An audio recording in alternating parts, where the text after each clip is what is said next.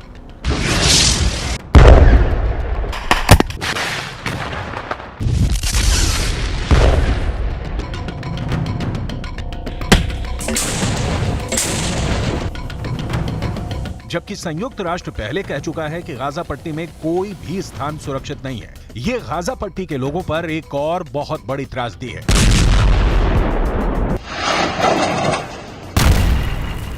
दूसरी तरफ फिलिस्तीन के अखबारों में एक और खबर हेडलाइंस बनी हुई है। गाजा पट्टी के लोग इस वक्त बेसब्री से युद्ध विराम का इंतजार कर रहे हैं और कुछ ऐसा ही बयान हमास के चीफ इस्माइल हानिया की तरफ से आया है।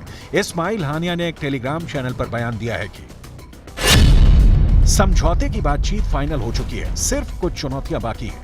5 दिन का युद्ध विराम हो सकता है और इसके साथ ही बंधकों की रिहाई पर भी मुहर लग सकती है।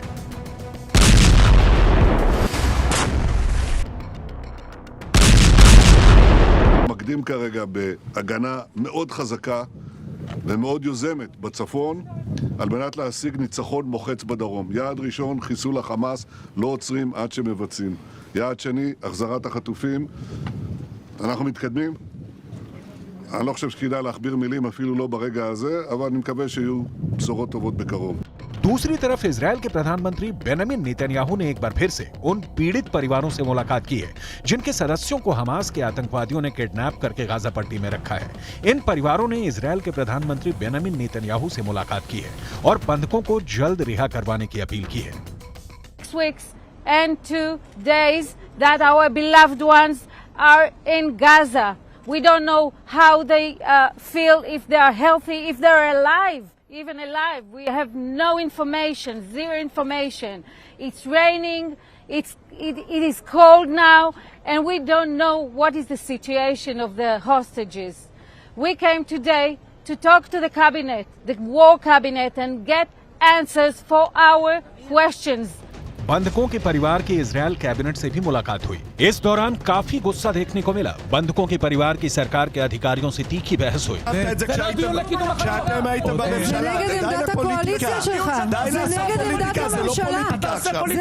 इजरायल के प्रधानमंत्री ने एक बार फिर से इन सभी पीड़ित परिवारों को आश्वासन दिया है कि इजरायल के बंधकों की रिहाई उनका सबसे पवित्र और सबसे प्राथमिक कर्तव्य है और वो इसको पूरा करेंगे। इजरायल के प्रधानमंत्री बयान तो बार बार देते हैं, लेकिन कई बार हमास द्वारा कैदियों की अदला बदली की अपील को इजरायल खारिज भी कर चुका है। लेकिन बंधकों के परिवार वालों के सामने अपील के अलावा कोई विकल्प भी नहीं है।